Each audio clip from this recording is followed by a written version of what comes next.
You know, I still remember it to this day when Barcelona played against Levante in November 2012 in what should have been just another routine match for Barcelona. But instead, Barcelona made a part of history that's among their proudest moments in their glorious 120 years of existence. Barcelona started 10 academy graduates in that game, with only Dani Alves being the outsider. That being said, when he went off to an injury early in the game, he was replaced by another La Masia graduate, which meant that the entire 11 players on the pitch were academy graduates. That was a proud moment in Barcelona's history. Even as a Milan fan who's had the likes of Maldini and Baresi, along with many others as academy graduates, I looked up to Barcelona at the time with envy. Here we had a club of immense tradition and value, showing off the might of its institution to the rest of the world. Honestly, Barcelona of early 2010s could do no wrong. A club of deep core values with beautiful football competing for top honors. They were indeed, and I quote, more than a club, as the club motto suggested, while having possibly the greatest football player of all time in Lionel Messi.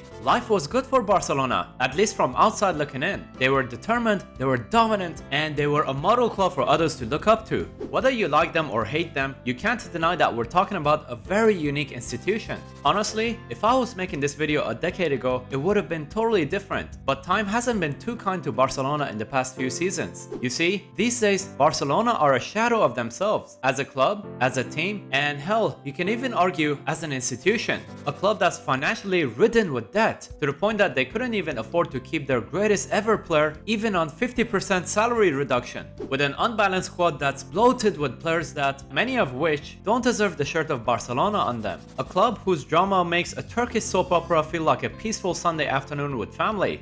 Yep, far from the institution that we knew them for. But the question is, what happened? Where did it go all wrong for Barcelona? And how could a club of such immense tradition fall this low? Well, stick around to find out, because we're gonna look at the rise and fall and rebuild of Barcelona.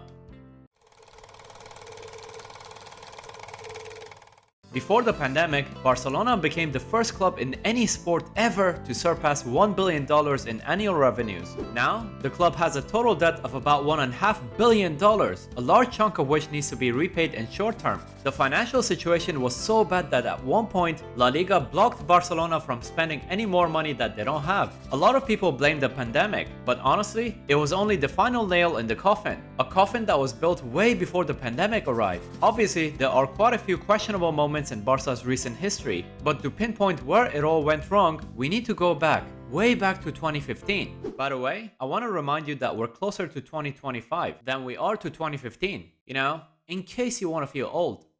Anyway, in 2015, things were great for Barcelona. A good brand of football, check. A financially sound club, at least from outside looking in, check. Winning the treble of Champions League, La Liga, and Spanish Cup, check, check, check.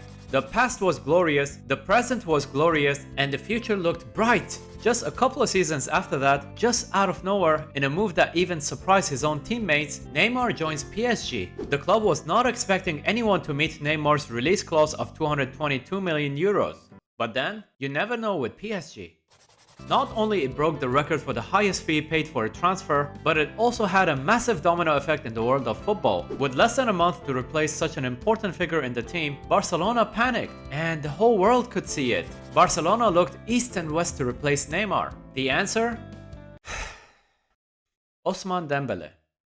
The problem was that Barcelona was rich and desperate, and every club knew this, which isn't really a good place to be when you're shopping for a player. Dembele cost Barca around 105 million euros with another 40 millions on bonuses, which back in the day was a massively overinflated fee even for a superstar, let alone for a young player. Unfortunately for Dembele, he got injured for 4 months, literally on his first league start for Barcelona. A recurring story that will keep repeating itself over and over and over again. Understandably, the hole that Neymar left was still empty, and Barca went back to the market in January. The club wanted Felipe Coutinho in the summer, but eventually signed him from Liverpool in January for £142 million, including bonuses. While Liverpool would reinvest the money wisely and eventually would go on to win the league and the Champions League, the same couldn't be said about Barcelona with Neymar's money. Only a year after their epic 6-1 comeback against PSG, they were on the other end of the comebacks, as they lost 3-0 to Roma after a 4-1 win on the first leg. And this this was just the first of the embarrassing games that Barcelona would suffer in the Champions League. The next season, Barcelona wins 3-0 in Camp Nou against Liverpool in the first leg of the semi-final. Anyone would have been convinced that Barcelona are through to the final.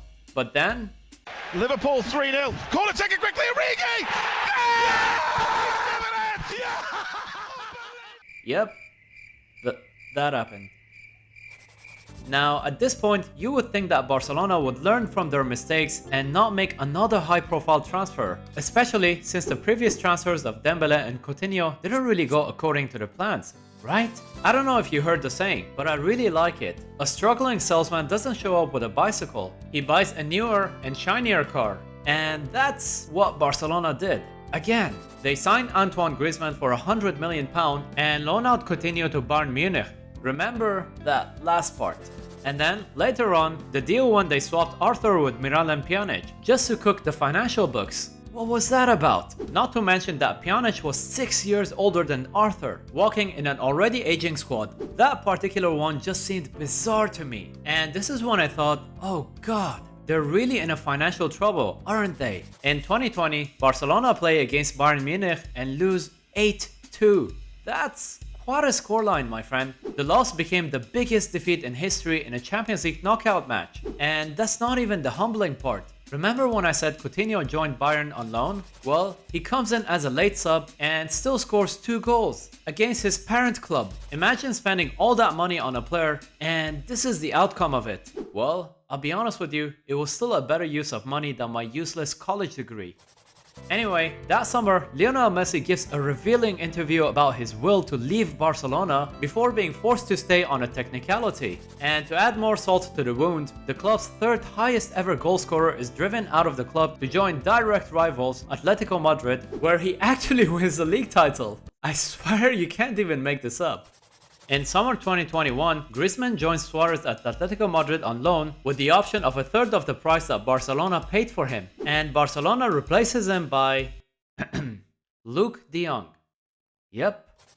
By the way, I also have to add context to the departures on Suarez and Griezmann. They were driven out of Barcelona due to the financial problems of the club, and Barca needed to have their wages off their financial books. That just screams of how desperate things were at the club. But where did it all begin? Well, I personally see the roots of the current problems during the good times. Now let's go back to 2015 when Barcelona won the treble, and I personally think this is where the problems began. The fact that the team was doing so well despite some major institutional mistakes meant that the previous regime was elected to stay for another term, and trying to keep up with the standards of 2015 and with a Real Madrid that won 3 Champions Leagues in a row led them to massively overspend, often without much analysis on how the new signing would gel with the rest of the team on the field. Even from outside looking in, as a neutral, I felt that there's a massive lack of stability in the boardroom, and directors were not united behind the cause. It also felt like there's way too much politics in there, and the president was having a popularity contest at the expense of the club.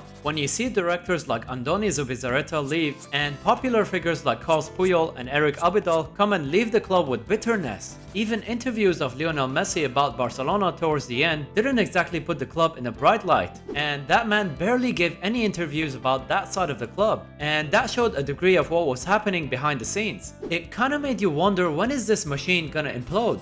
Again, this is all from outside looking in. Barcelona fans, please let me know if I'm wrong. You guys follow the club more closely than I do. And believe me, as a Milan fan, I've seen some serious shit show in my own club in the past decade. I thought I've seen it all on how bad a club was being run, but Barcelona was a whole new level to me. Even the famed La Masia Academy was barely supplying the team with quality players, at least not to the degree of the past. A lot of people believe that Barcelona's demise was caused by the pandemic, but I think that was just the last nail in the coffin. Honestly, I knew that things were bad in Barcelona, but it really hit home for me when I started writing the script for this video. In 2021, Juan Laporta joined Barcelona as their president, and so far, it seemed like he's doing better than the previous regime.